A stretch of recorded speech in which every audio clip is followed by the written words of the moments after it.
po mga definition ang tension, but it can be simply defined as pressure. Tension means may pressure. An inner striving, sometimes a deeper meaning, unrest, imbalance, often with psychological indication of emotion. May tension. Ang buhay araw-araw maraming tension. At siguro hindi na kailangan sobrang i-define yan dahil nararanasan ng maraming tao yan parati. In life, it can also be full of stress. Stress can be defined as a physical, chemical, or emotional factor that causes bodily or mental tension. It's a factor that sometimes causes disease. So yan ang buhay, lalong-lalo ang city life, modern life, maraming tension and stress. What are the usual forms and sources of tension and stress? We must take note that tension and stress are not unique to modern and to urban life. Although maraming pagkakataon in modern and urban life na magkaroon ng tension and stress. Uso na yan nung araw pa. Kahit noong Ice Age, maraming problema noon, nagkakaroon ng cold ice sheets. Even during the Jurassic Age, dinosaurs were stressed among themselves. No? May mga stress and tension na rin siyempre sila. Sa panahon ng Stone Age, so no, tinatawag ng mga Paleolithic period, animals and rival hunters had tensions among themselves. Trespassers and tribal wars, uso yan at nagbibigay ng stress ng Neolithic period. Kung kayo ay nagsusubscribe sa ganitong mga pagsukat ng panahon. During the Bronze Age, there was a lot of invasion, a lot of wars. And during the Iron Age, imperial wars. Dahil na-invento na yung mga espada, mga bakal, mga sibat, sobrang daming stress ng mga tao dahil nag-aagaw-agawan ng mga kingdoms. There was nearly always food shortage. Lalo sa mga population centers, that was very stressful. At kung kayo ay nagkataon na slave, that's very stressful because you had no control over your life at lalong-lalo yung mga mahihirap. During the medieval times, religion was a stressor. Kasi natatakot ka lagi, pwede kang parusahan, walang mga pangangatwiran, pagka ikaw ay ipadala sa mga religious wars, natawag na ipagtatanggol mo ang relihiyon, so people were killing one another. During the Dark Ages, there was a lot of fear and a lot of superstition. Dumaan ang First and Second World Wars, tension, stress. Wala na yatang pwedeng bagong maimbentong tension and stress. Now, what are the positive uses of tension and stress? Tension physically energizes. Halimbawa, yun pong pana, pag hinila mo yun, may tension. Pero pag hindi mo nun hinila, wala namang power yun hindi man makakapagpalipad yun ng pana. Yung mga gitara, pagka hindi mo naman kinalabit yan at nahila, nagkaroon ng stress, hindi naman tutunog, hindi magkakaroon ng magandang sound. Tension stabilizes. Halimbawa, pag may bato kayong pinagdugtong-dugtong at nagiging arc, sa gitna nun, kailangan may capstone. And this is a very important part of architecture because without the capstone, and if these stones are left to relax among themselves, they'll collapse. Kaya pag nakakita kayo ng mga lumang mga building na may mga batong nagkaipon-ipon, sa gitna, merong capstone yun, na usually parang quarting V. It keeps everything in place. Because of the stress and the tension suffered or experienced by the stones, they remain where they are. Garter. Kung walang stress yung garter nyo, lalaglag yung ginagarteran, matatanggal. Diba? Kaya mabuti at may stress.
Yung rubber band, kung hindi yan i-stretch, and therefore there is stress there and tension, hindi niyan kayang hawakan yung gusto niyong talian niya.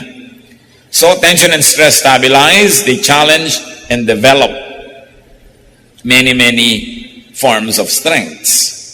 Ang pinag-uusapan natin ay hindi lang ganyang uri ng tension and stress, kundi yung mga tension and stress na nararamdaman ng tao. Nararamdaman ng kanyang katawan, at syempre kasunod na mararamdaman ng kanyang isip, ng kanyang emosyon, ng kanyang espiritu. Now, ang sagot ng tension and stress ay rest and recreation. Halimbawa, pag kayong gitara, hinila ninyo, may tension. Pag binawalan nyo yon, luluwag, rest.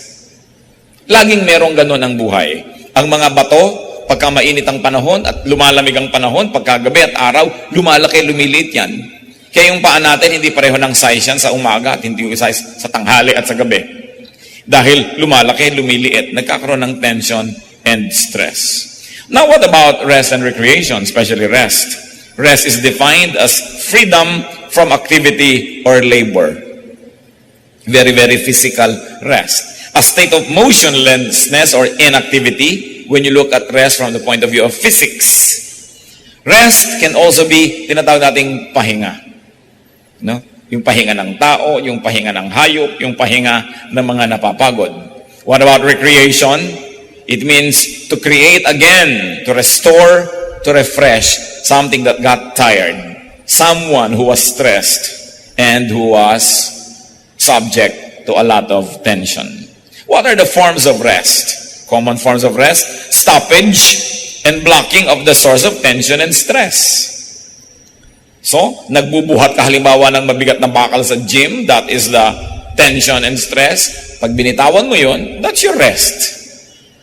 Meron kang mabigat na binubuhat, binitawan mo, rest. Meron kang inaakyat na matarik na lugar, huminto ka ng pag-akyat, rest. So tinitigilan natin at pinapatigil ang pagdating ng stress.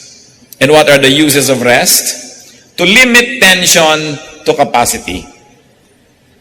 Halimbawa, nakakita siguro kayo mga kapatid ng mga tulay nakalagay load limit 10T o 10 tons. So kailangan hindi ka lalampas pag 11 o 12 tons, maring gumuho yun at mahulog ka. So nagre-rest ang isang bagay, ang isang tao, ang isang gumagawa para igalang yung capacity. Kaya, pinagpapahinga ng Diyos ang tao, 6 days you shall labor, on the 7th you will rest. Kasi siya ang nag-design ng tao. Alam niya na hindi kaya ng tao na magpa-trabaho ng 7 araw, sunod-sunod, ng linggo-linggo, buwan-buwan, taon-taon na walang tigil, bibigay siya at magkakasakit siya o kaya mawawala na siya ng lakas. Kaya, pag nagugutom ka na ay kakain ka na, inaanto ka ay matutulog ka, season yan. Magkasagot talaga, magkatumbas. So sa mga tulay, may mga load limit. Ang electrical appliance, may voltage regulation yan.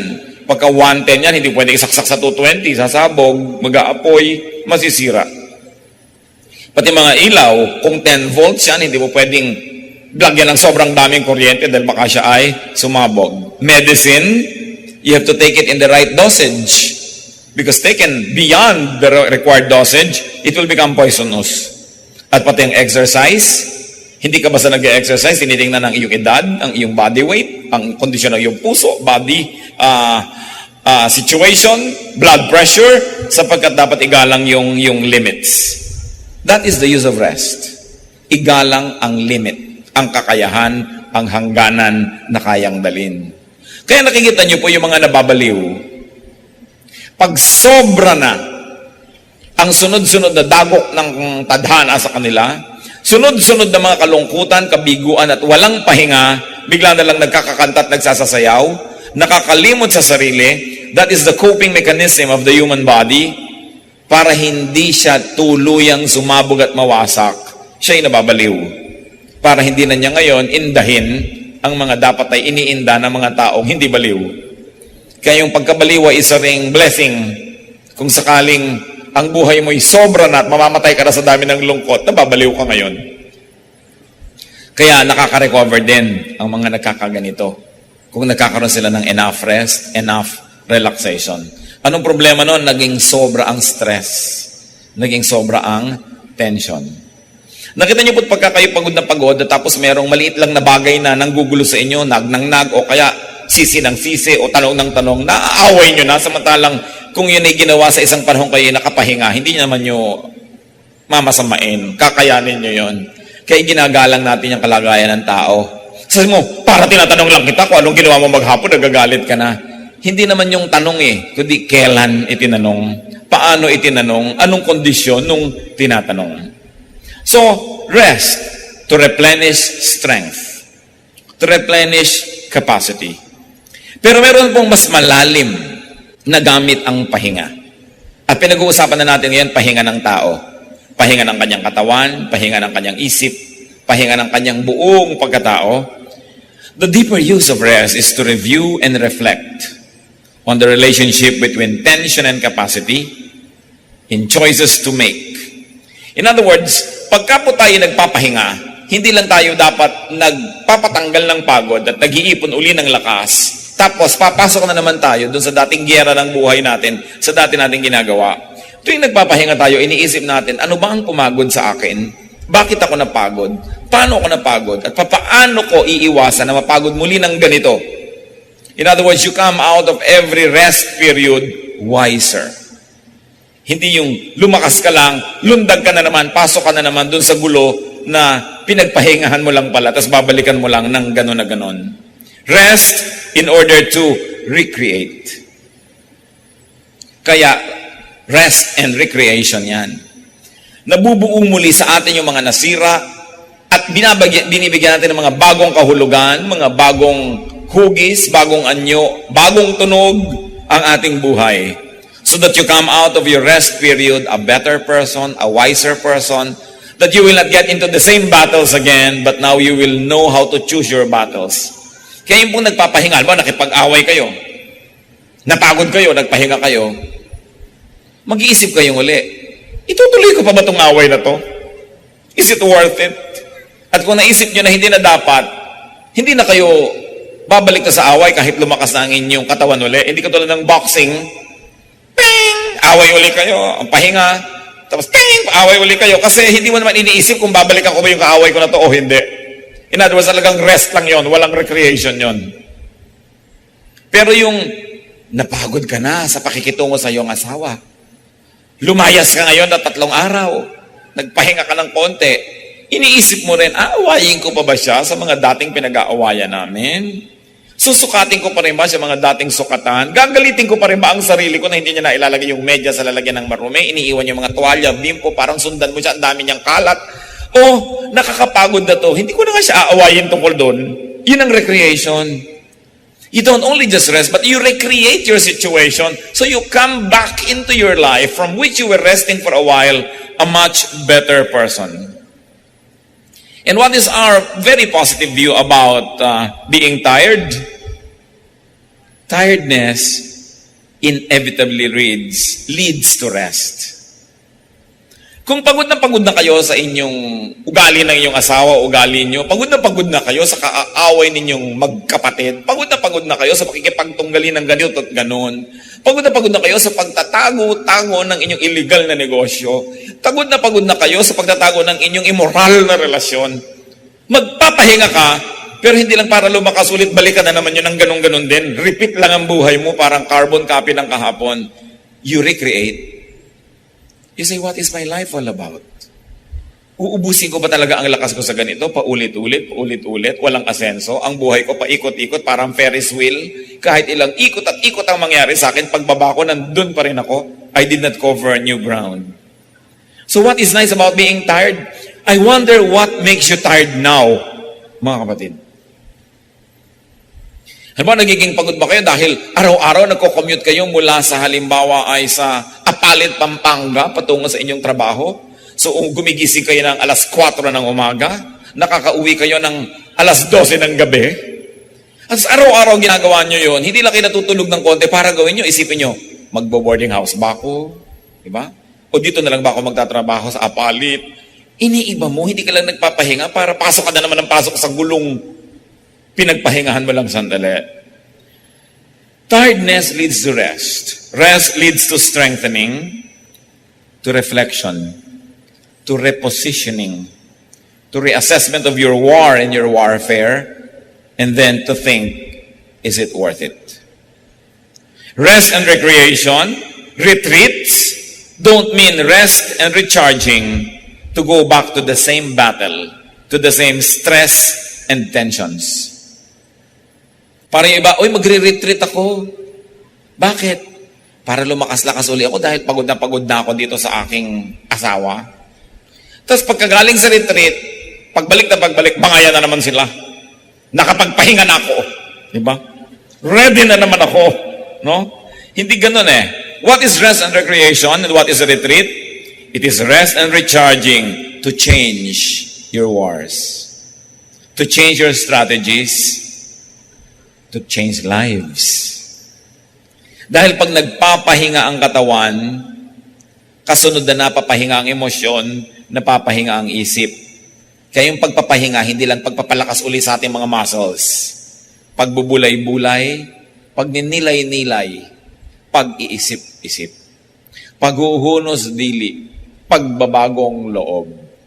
Malalalim na mga salita, pero meron niyang konsepto sa ating kultura. Kaya sinasabi, mag-isip-isip ka. Magnilay-nilay. Kaya dapat ang mga bahay nung araw, lahat ng bahay, mayamat mahirap, may silyon. Kasi si silyon ka doon, uugoy-ugoy ka. Nakakapag-isip-isip ka. Hindi yung basta-basta na lang mga dalos-dalos at mga nagmamadaling mga pasya. Rest in order to change your approach to life, to the same problems that keep repeating, walang asenso. Rest so that you can change your methods. Rest so that we can change our lifestyles. Now, what are the lessons from tension and stress? Rest and recreation of life. Life is about seasons. Nakakailang tag-araw na ba at tag-ulan kayo ng inyong buhay? Nakakailan na ba kayong gabi at araw? Nakakailang leap year na ba tayo? Kung ikay taga-taping dagat, nakakailang high tide and low tide na yan. Ganyan ang buhay. Seasons. Ecclesiastes 3, 1-8, I will read from the contemporary English version. Everything on earth has its own time and its own season. There's a time for birth and death, planting and reaping, for killing and healing, destroying and building, for crying and laughing, weeping and dancing, for throwing stones and gathering stones, embracing and parting. There is a time for finding and losing, keeping and giving, for telling and sowing, listening and speaking. There is also a time for love and hate, for war and peace. May panahon ang lahat ng bagay sa mundo. At pag inisa-isa natin yan, sabi, there's a time for birth, which is tension. Paano po ipinapakita isang batang bagong panganak? Nakasara ang kamay. Nakasara ang kamay ng batang bagong panganak. May tension. Para bang sinasabi niyang, akin ang lahat, magiging akin ang lahat, aangkinin ko ang lahat. Life begins tensed. And there's a time for death. Ang mga namamatay po, nakabuka lahat ang palad. Wala ka pang makikitang kamay na namatay na kaganyan na may hawak na piso. Kahit hawak-hawak niya nung naghihingalo, at kung pelikula yan, iko-close, nalaglag yung hawak, patay. So na-realize niya, wala naman pala talaga akong pwedeng hawakan. Wala naman pala talaga akong pwedeng angkinin, so ibibigay ko ng ganyan lahat. So nakikita po natin, tension and relaxation, birth and death. Crying is tension, laughing is relaxation. Kaya sinasabi nila, if you want to relax, laugh. Watch a comedy. Have fun. Meron naman mga lungkot-lungkot na lang sa buhay, pasanaan daigdig, manonood pa ng drama. Iyak-iyak ngayon, mugto-mugto ang mata. So lalong na tense ang tao. There's a time for weeping, tension, and a time for dancing, releasing tension. No?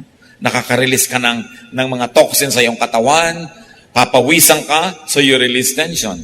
There's a time for keeping a closed fist, which is tension, and giving, open fist, relaxation. A time for hate, kaka-tension. A time for love, nakaka-relax. A time for war, tension. A time for peace, relaxation. In other words, sinasabi po ni Solomon, mga kapatid, ang buhay ay ganito, tension and relaxation. Huwag na kayo magtaka tanggapin nyo yun. Kung napatapat ka ngayon sa tension, di ma-tense ka. Ngayon, bukas, relaxation, mag-relax ka. Ang isa namang napakawala sa lugar, yung panahon para ma-tense, ay relax na relax. Mga padre de familia na wala nang malaman ng pamilya, ay relax na relax pa. Nakukuha pang manood ng TV. At meron namang dapat mag-relax, bakasyon, tense ang nanay dahil kulang ang tinidor na dala, o may ganito, may ganyan. Hindi nagre-relax, dapat mag-relax. So mali, hindi sila katugma ng rhythm. What is the Bible trying to tell us? Life is about rhythms. Sunrise, sunset, high tide, low tide. Wala kang mapapala, kapatid, na ipagluksa ang low tide tuwing naglo-low tide.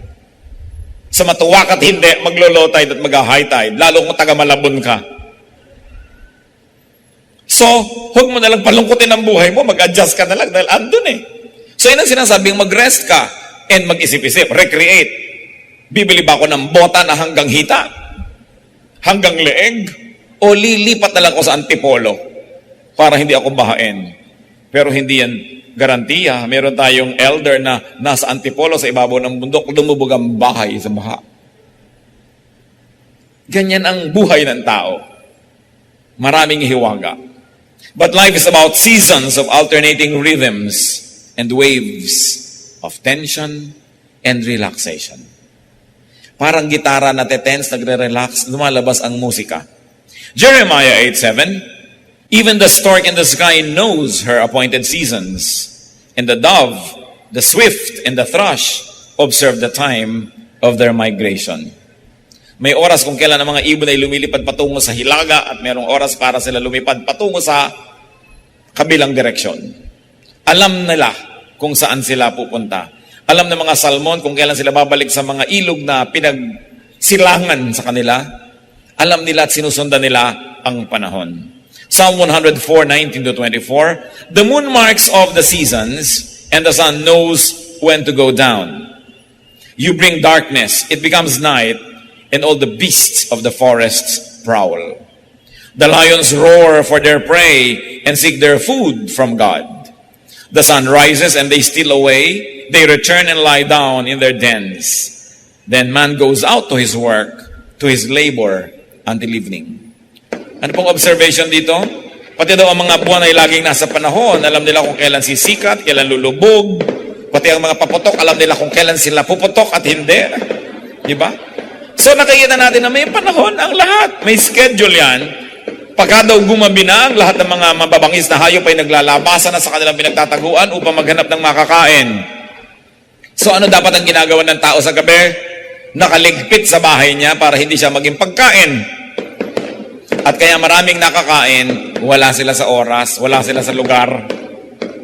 Kaya sabi, pag sumikat na uli ang araw, liligpit na yung mga hayop, yung mga tao naman nagtatrabaho sa bukid, sila naman ang gagawa ng paraan, may panapanahon. Ngayon, nasa maling lugar ka, swimming ka ng swimming sa isang lugar na maraming buhaya, talaga magiging merienda ka dyan. Lumagawa ka ng bagay na wala sa panahon, wala sa lugar. Alam niyo mga kapatid, napakalaking bagay. Ito lang ang mamaster natin. Ito lang sa buhay. Hindi ka na siguro magiging pinakamalungkot na tao sa balat ng lupa. Parang hindi ka magiging pinakamasaya, pero hindi ka magiging pinakamalungkot. At yun ay matuto lang tayong lumagay sa oras at sa lugar. Masipag ka nga, nagsiserve ka nga sa church, wala ka naman sa lugar sa pagsaserve, wala ka naman sa lugar sa organisasyon, mali pa rin. Ang sipag-sipag mo nga, pero wala ka naman sa lugar. Pinagod mo na ang iyong katawan, nahirapan ka na, nagkasakit ka na, namatay ka na, hindi ka pa rin umasenso. Lugar, panahon, yan ang batas ng buhay. Igalang yan. There will be seasons of work and rest. There will be seasons of happiness and sadness. Mga kapatid, pakinggan nyo itong mabuti. There is really no bad season. Walang masamang panahon. There is really no bad time. Kaya sasabihin nila, bad weather. Walang bad weather. Yung kumikidlat-kidlat, nare-recharge ng electrons ang ating atmosphere. It's good for us. Huwag ka lang tamaan, kaya huwag ka magpakalat-kalat. No? Lumagay ka sa lugar. Namamayong ka pa sa gitna ng bukid, kumikidlat. Talagang malilitsyon ka dyan. Lumagay ka sa lugar. Paligo ka ng paligo, pagka alam mo may mga earthquake, pwede magkaroon ng tidal wave. Inanod ka na, wala ka sa lugar. Di ba sinasabi nga, the early bird catches the worm? Just don't be the worm. So sa isang umaga, magpapasya ka, ako may magiging bird, ako may magiging worm. Lumalagay ka sa lugar. Walang bad time. Yung bagyo, nabubunot ang mga punong matatanda at ang gaganda at ang lalaki na, mabuti yun. Alam nyo, good news yun doon sa mga buto, doon sa silong ng kanyang mga sanga, na wala ng panahong lumaki dahil nayuyong-yungan sila ng punong kalaki-laki. And nothing grows in the shadow of a big tree. So pag may nabunot na pagkalaki-laking puno, isang araw pa lang naglalabasan na yung mga bagong bunga. So what's bad news there? Hindi dapat pinepersonal. Ang tinitingnan mo yung buong planeta, yung buong mundo, it is good. Storms, earthquakes, lumulubog ang mga continent, meron namang mga bagong lumulutang. Huwag ka lang doon sa lumulubog na katungtong. Kaya napakahalaga yung timing eh. Nasaan ka ba? No? Napaka-importante yan. Alam niyo sabi ng Ecclesiastes 7:14? When times are good, be happy. When times are bad, consider God has made the one as well as the other. Ang ibig sabihin ni Solomon, hindi yan bad. Dahil walang ginagawang bad ang Diyos. Sabi niyo, ay bad naman, namatay ang mahal ko sa buhay. Pero lalo namang masamang di na yan mamatay kahit kailan. 300 years old na, buhay pa. So, napepersonal lang kasi natin. Pero natural ang tao ay mamamatay. Di nagsiksika na tayong lahat dito kung walang namamatay. Kung lahat ng dalangin ng tao, Diyos ko po, huwag mo pong kukuhanin itong pabuhayin mo siya. Pag pinakinggan ng Diyos, lahat yung panalangin nila, hindi nagsiksikan tayo, mamamatay din tayo sa food shortage, mamamatay din tayo sa dami ng mga diseases. So, hindi yan bad. Kaya lang, pag may patay naman, may sabihin, ay good, namatay na siya.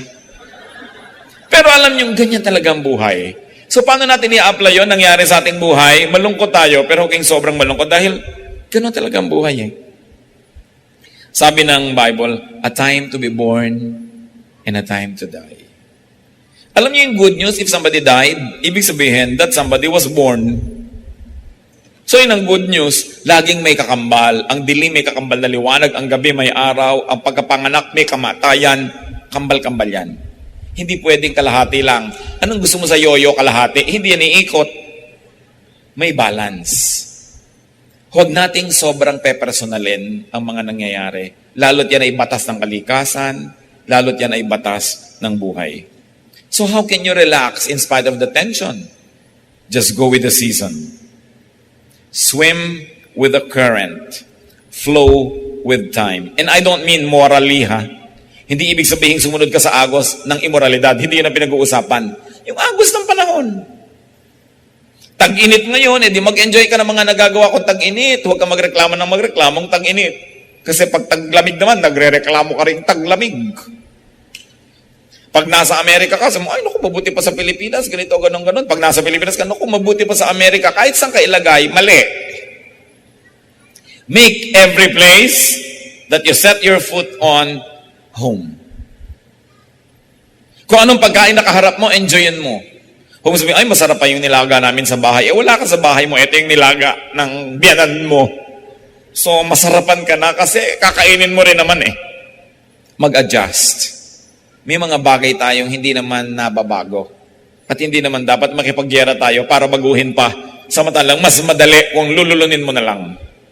And I don't mean morality and immorality. Let me be emphatic. Kasi siyempre, in areas of morality, naninindigan tayo. Pero konting-konting gyera sa buhay, ang karapat dapat ipaglaban. Marami, hayaan mo lang. Lilipas din yan. Get on with life. Get the most out of life. Give the most that you can give. And when it's time to die, die. Huwag gumawa ng mga pagsisisihan. At kung nagawa na, huwag ng pagsisihan tatapos na, baguhin na lang next time. At kung sasabihin nga natin, may nangyayari, charge it to the calendar. Sabihin mo, well, it's time to mourn. Wala tayong pera ngayon, mga anak, it's time to go simple. O marami tayo ngayong pera, well, it's time to enjoy it and share with others and thank God. Ang dami nating trabaho, well, it's time to work, walang matutulog. O wala tayo ngayong gagawin, it's time to sleep, long sleeps. Kung ano ang pinapayagan, anong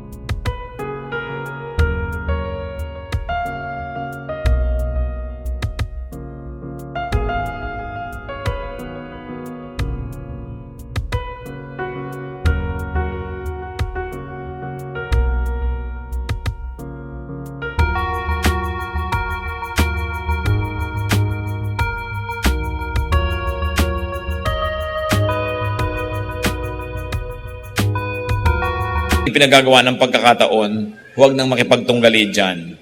Charge it to the calendar, charge it to time, and get on with life. Another lesson, of course, is to face, handle, manage, direct, and control your tension and stress. Bagamat, may mga tensions and stress na hindi natin maiiwasang dumapo sa ating buhay, pwede naman nating i-manage. Pwede nating bawasan ang damage. Pwede nating pakontiin ang kanyang bigat kung meron lang tayong technique. Alam nyo, pati weightlifting, kung may technique ka, kaya mong buhatin yung pagkabigat-bigat ng mga bakal, meron ka lang dapat technique. Sa mga dancers, sa ballet halimbawa, yung kahit maliliit yung lalaki, kaya niyang buhatin yung babaeng ganun, kung meron silang technique, how to do it. Most of the time, it's your technique that makes or breaks you. So know, regulate, direct your work and your work days. At dito kilala ang tao na napakatalino, magaling tayong gumawa ng tools to make our work easier and more productive. Very importantly, when it comes to handling stress and tension, know yourself, know your limits. Kung tayo po mga kapatid ay hindi nagpapanggap, hindi natin pinapapel ang di natin papel, hindi tayo lumalagay sa hindi naman natin lugar, there is a lot of more relaxation. Pinang-aagaw ka ng pwesto ng may pwesto, lugar ng may lugar, pinipilit mong to stand taller than what you really are, you try to project what you are not, mahirap yun. Mahirap yun nagpapanggap, mahirap yung nagme-maintain ng isang kasinungalingan, mahirap yung may itinatagong lihim, mahirap na pinupuno natin ang sarili natin ng stress, pwede naman wala. Nagpapanggap kang mapera at mayaman, yung pala'y wala, di sa umpisa parang sabihin, wala akong pera, di wala ka nga yung i-maintain na image. Napakahirap yung nabubuhay sa isang kasinungalingan. Kaya para tayong mag-relax, first is to know yourself, accept yourself, learn to love yourself, and by God's grace, continue to improve yourself so that you can love others also. Then, that's what life is all about. Kaya mahalaga na kung ano yung iyong talent, doon ka humanap ng trabaho o career. Kasi ang hirap ng sinusumpa mo araw-araw ang pagtatrabaho mo dahil hindi mo naman na-enjoy. And when you find a work that you enjoy doing, then you will not work for the rest of your life. That will be recreation. Ang mahirap, kahit ang gaan, eh, hindi mo linya sa buhay. Mahirap yon. Pabalik-balik at lagi kong sinasabi, lumugar. Ilagay mo ang sarili mo sa tamang lugar, kilalanin mo ang iyong mga kakulangan at huwag kang magpilit na puno doon. At kung mapupuno mo, sa tamang paraan ay punuin, pero habang wala pa, yan ang buhay, operate within your limits. Nobody is perfect. Psalm 103:14, we are dust. Bagamat meron tayong Espiritu ng Diyos sa atin, pero kasama din ang ating kabuuan, ay tayo ay likabok. Psalm 90 verse 12, teach us to number our days aright. Make our days count. To live according to the seasons, according to the dictates of time, and not to go against it. Kung bata ay bata, kung matanda ay matanda. Hindi yung nababaligtad. Work within your limits, respect your capacity, do not be over-ambitious. Well, it's not bad to be ambitious, pero dapat bago ka mag-ambisyon, kilalanin mo ang iyong sarili. Kung talagang tumpak, bagay, at nararapat sa iyo ang iyong inaambisyon sa buhay. Mark 10:38, ito po yung mga sobra mag-ambisyon. Dalawang mga disipulo ng Diyos, ang ambisyon nila ay umupo sa kaliwat kanan ni Jesus, doon sa presidential table sa kalangitan. Isipin yung ambisyon. Sabi ni Lord, "You don't know what you're asking." Jesus said, "Can you drink the cup I drink? Or be baptized with the baptism I am baptized with?" In other words, sabi ni Jesus, gusto mong umupo sa presidential table na uupan ko? O sige, magpapako ka. Kaya mo? Opo. O kaya, mamatay ka? Kaya mo? Opo, kaya ko mamatay. Tapos nun, mabuhay ka pagkatapos. Ay, hindi ko na yata kaya yun. Ano? So kung hindi mo kaya magpapako, mamatay at mabuhay na muli, huwag kang mag-ambisyon. Kasi para sa akin yun, hindi yun para sa'yo. Alam niyo kung minsan mga tao natetense ang buhay nila kasi naiinggit sila sa kapwa. Naiinggit sa pinsa na mayaman, naiinggit sa kapatid na maganda, naiinggit doon sa kakilala na gano'n ang posisyon, gano'n ang sweldo, gano'n ang privilege. Pero ang tanong, narating mo ba yung narating niya sa pag-aaral? Narating mo ba yung narating niya sa training? Yung karanasan ba niya ay karanasan mo? Yung talino ba niya ay talino mo? At yung mga sakripisyo ba niyang pinagdaanan, naging sakripisyo mo? Kasi kung hindi, wala kang karapatang hangarin para sa iyo, yung para sa kanya. At yan ang problema ng napakaraming tao, kaya nagkakagulo mga organisasyon mga kumpanya, mga samahang sibiko, maging churches, inaambisyon ng isang maging leader, wala naman siyang karapatan. Wala siyang karanasan, at wala siyang ginawang pagtutulo ng dugo para ma-earn niya yung kanyang posisyon. Ito namang bagong dapo, gusto niya, meron na rin siyang ganon. Hindi bagay. So sobra ang stress, sobra ang tension. At pag sobra ang tension at stress, may nababaliw. Dahil hindi makaya ng isip niya ang realidad. So kumbaga nagtitrip, kumbaga sa fuse, kumbaga sa bombilya ay napupunde. Kasi kinakaya ang di kaya. Kaya napakalaki pong ministry natin mga kapatid, bigyan ng reality check ang ating mga kapatid, ang ating mga magulang, ang ating mga kaibigan, kung ang inaambisyon nila ay hindi bagay at akma sa kanilang realidad. Kaya sasabihin mo, alam mo kapatid, yung inaambisyon mo, meron ka bang karanasan, meron ka bang kasanayan, may edukasyon, meron ka bang ganito at may ganon, genetically, bagay ka ba dyan? Kasi kung hindi, ibahin mong ambisyon mo, huwag mong kopyahin tong taong to. Sabi nga ni Shakespeare, desiring this man's art or that man's scope with what I most enjoy, contented least. No? Sabi, ang saya-saya ko na dito sa kanya, hindi pa siya kontento doon kasi ang laki-laki ng mundo niya. Pero baka naman malaki yung utak niya, kaya malaki yung mundo niya. Ngayon, pag meron po tayong mga kasama, kamag-anak, kaibigan na nag-aambisyon, naiinggit, gusto niyang kopyahin yung iba, tapos hindi natin siya binibigyan ng reality check. Hindi natin sasabing, huwag mong kamainggit doon kasi magkaiba naman kayo Sabi nga ni Jesus, "Can you drink the cup I drink?" Kung hindi mo kaya yun at hindi ikaw ang ganun, huwag mong ambisyonin para hindi ka mabaliw, para hindi ka sumabog. Ngayon, akala natin isang pag-ibig yung mali ang gusto ng tao, mali ang kanyang lugar, mali ang timing, tapos accept ka ng accept sa kanya, love ka ng love sa kanya, chuchuwa ka, chuwari-wari, sige, sis bumba, ikaw yung cheering squad. Actually, ikaw nagpapahamak sa kanya dahil darating ang panahon na maniniwala siya pati sa yung mga pagbubuyo at mga pagtulak, tapos yung pala hindi niya kaya, you are a partner in crime. Kaya dapat sinecheck natin ang mga kapatid na, huwag mo ambisyonin yan. Yung meron kang kapatid, talaga ambisyon niya maging Miss Universe, magkapatid. Kahit binibining kang kungan, huwag mo nang isama sa mga pangarap mo. Diba? Kasi hindi talaga bagay. Bakit hindi mo subukang maging iba naman? Halimbawa, maging first honor, maging fastest reader in the world. Pero huwag mo ambisyon na maging Miss Universe dahil hindi ka pang dyan. Pero sabi mo, oo nga, bagay na bagay sa'yo, bagay na bagay sa'yo. Tapos isusuong mo siya na sumali para lang matalo. Alam niyo bakit ko ito sinasabi to? Many of us are guilty of this. Hindi natin itinutuwid, lalo't anak natin, lalo't mahal natin sa buhay. Hindi natin sabing reality check. Sometimes we like to be popular.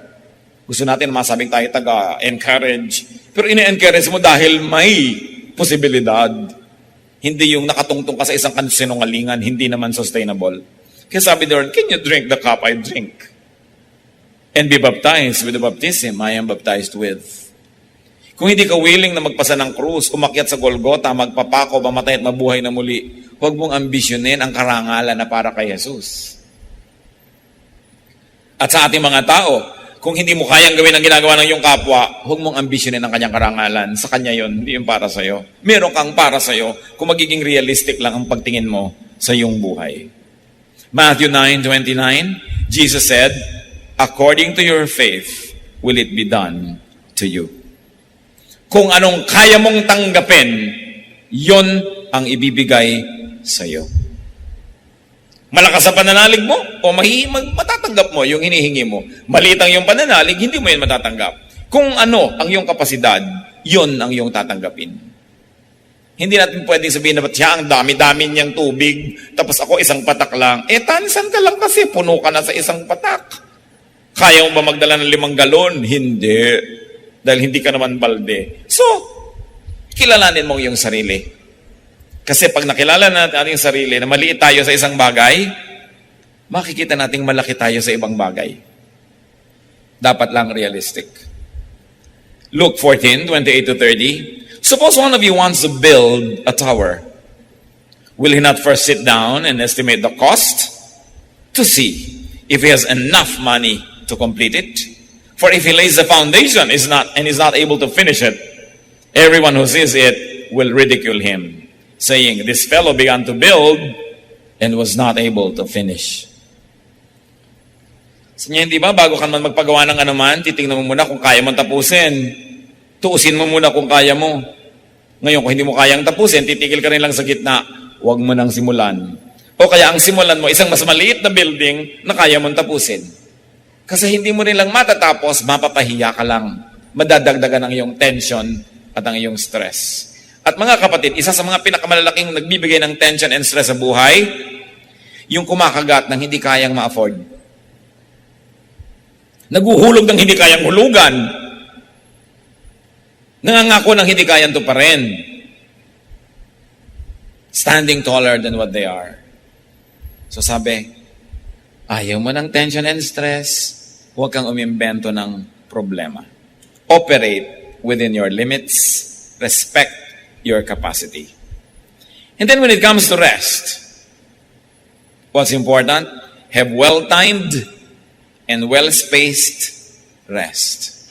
May kasabihan po ang mga matatanda nung araw na maraming karetela, therefore maraming kabayo, at ang kinakain ng kabayo ay damo. Maraming mga kabayo dahil tinitipid ng mga kutsero, hindi pinapakaing mabuti, nagkakasakit, naghihingalo, tapos pagka naghihingalo na tsaka dadala na maraming sakate o yung damo, hindi na makain ng kabayo. Kaya sabi ng matatanda, aanhin pa ang damo kung patay na ang kabayo. Tanong ko sa inyo mga kapatid na laging pagod, kailan pa kayo magpapahinga sa loob ng kabaong? Kailan ka pa magpapahinga kung patay ka na? Kailangan binibigyan natin ng priority ang pahinga. Kahit tayo merong deadline, mabuti lang hindi mo nabit ang deadline kaysa ikaw na dead. Lagi ka na stressed, maraming umaasa sa'yo, marami kang pangarap, pero huwag mong papayagan na hindi mo i-match yung ginagawa mo sa capacity mo. Kasi bibigay ka rin. Exodus 31:15, utos ng Diyos, for 6 days, work is to be done, but the 7th day is a Sabbath of rest, holy to the Lord. Huwag niyong kakalimutang magpahinga. Bagamat maraming tao, dapat ay pagtrabahuhin dahil ang nalimutan niya magtrabaho. Puro pahinga ang inatupag. Pero yung sobrang sisipag din, hindi yan virtue. Dapat nagpapahinga ang tao. Diyos na ang nagtakda. Siya ang designer natin. Alam niya kung hanggang saan ang kaya. Kaya pati nga po ang mga disipulo ng Panginoong Jesus, sila ay napakaraming pinapagaling, pinapayuhan, ipinapanalangin. Pero sa dami ng taong hindi tumitigil ang pagdating, parang agos ng tubig ang dating nila, niyaya ng Panginoon ang kanyang mga disciples na iwan ang mga pasyente at gutom at magsarili sila sa isang tahimik na lugar para magpahinga. Mark 6:31, come with me by yourselves to a quiet place and get some rest. Yan ang sinabi ng Panginoon. So hindi ko mo kayo ay nasa ministry, naglilingkod sa Diyos, nasa mission, ay di na kayo magpapahinga. Ang Panginoong Hesus ay napakabuti, ang ating Diyos sa langit, ang Ama ay napakabuti, itinuturo ang pagpapahinga.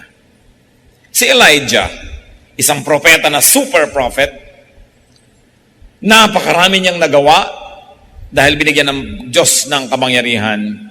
Pero dumating ang panahon, gusto na rin niyang mamatay kasi nasobrahan ng pagod. 1 Kings 19, 4-5 and 7-8. He came to a broom tree, sat down under it, and prayed that he might die. I have had enough, Lord, he said. Take my life. I am no better than my ancestors. Then he lay down under the tree and fell asleep.